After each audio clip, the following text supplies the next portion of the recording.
guys, for today's video, andito na ako ngayon sa Tacloban Airport. Ayan. Leyte vacation guys is over. Province vacation is over. Ayan, balik na po ako ngayong Manila guys. Ngayon po ay September 12. Ang aking flight po ay 3 PM through Cebu Pacific. So andito na ako sa waiting area. Ayan, waiting po ako sa aking boarding time, which is yung aking boarding time is 2:15 PM. So malapit na mag 2:15 guys. 2:02 PM na. So ilang minuto na lang magbo-boarding na kami, then aalis ng 3 PM. Diba? Ayan na guys. Ito yung airport ng Tacloban.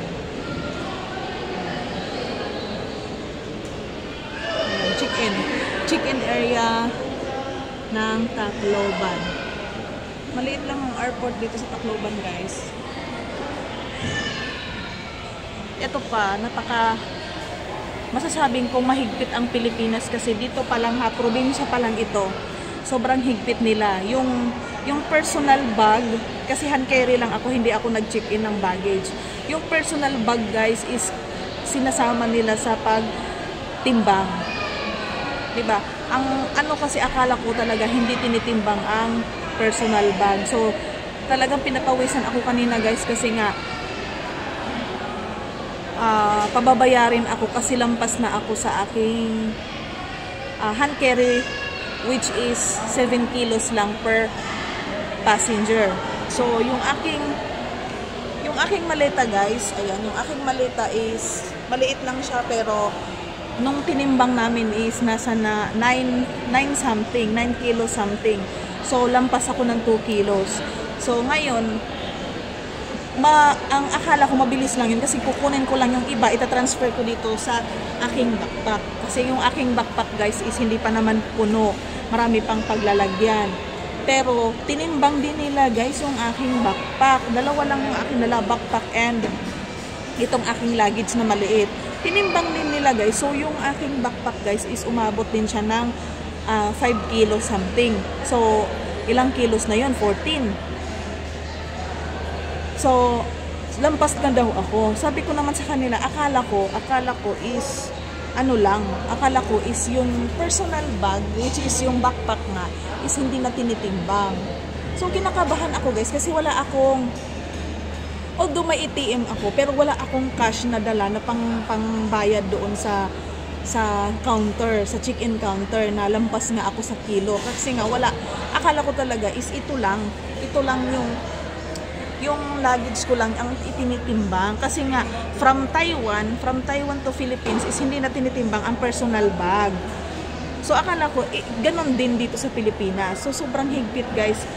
Then ngayon, naghanap ako ng isang makakasama ko pagpasok dito sa last check-in. Dito na nga. So ngayon kinausap ko, pumayag naman siya. Pero nung tinimbang nga, is tinimbang din yung, kasi backpack lang ang dala niya. Ayan siya ayan siya.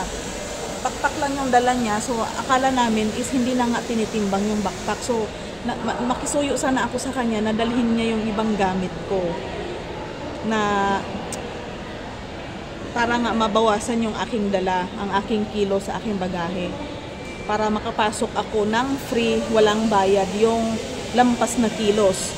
So ngayon hindi din, kasi tinitimbang din 5 kilos something din, so 2 kilos na lang yung dagdag. Isa 14 kilos ako, diba? So nasa 7 kilos din yung kukunin sa akin. So meron pang 5 kilos. Kung 2 kilos ibibigay ko sa kanya kasi 5 kilos nga lang yung backpack niya, kung 2 kilos ibibigay ko sa kanya, so may 5 kilos pa.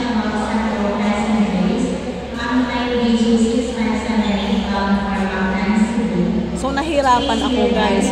So sabi ko, mamaya na akong mag-check-in, punta muna ako sa waiting area, titingnan ko kung ano ang mga gamit na iiwanan ko. Nanghihinayang ako guys. Tapos nagtanong din ako sa guard kung saan doon yung ATM. Kahit walang bangko dito sa akin na BDO, ang meron dito guys is PNB at saka BPI daw.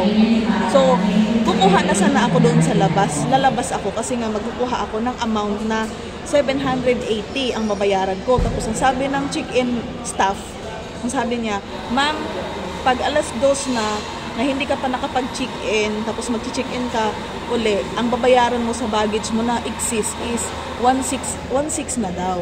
So napakamahal, 'di ba? Nung pag-check-in ko alas 12 pa lang mahigit, yun is 780 daw ang excess baggage ko na babayaran. Tapos pag nasa check-in boarding time na daw ako ng which is alas 2, 1,680 na daw. So napakamahal yung dagdag, 'di ba? So yun lang yung experience ko lang dito sa Pilipinas. Dito pa talaga sa probinsya sa Leyte.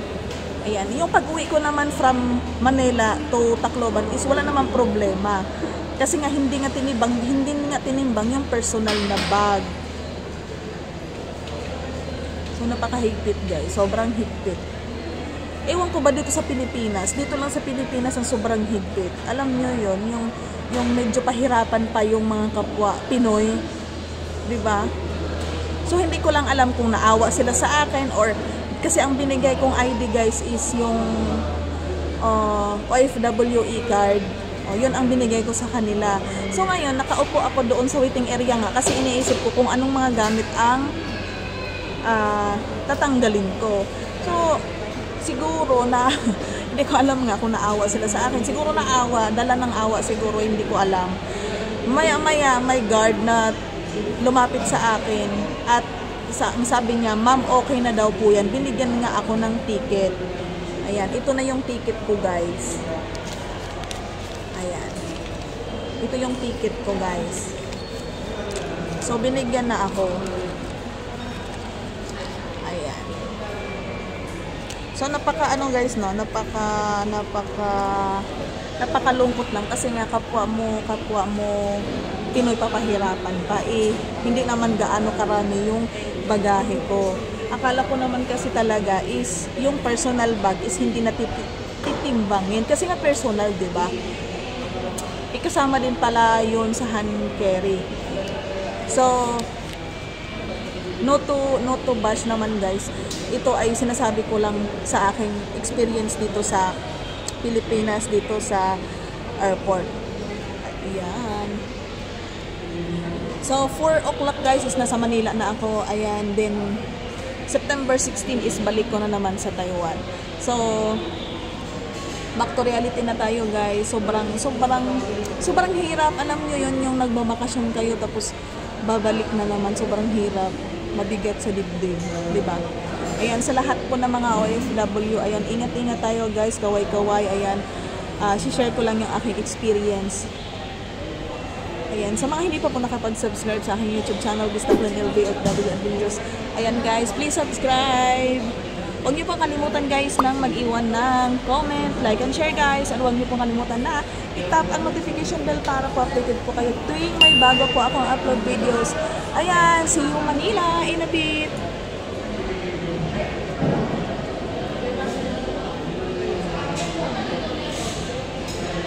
Bye, guys.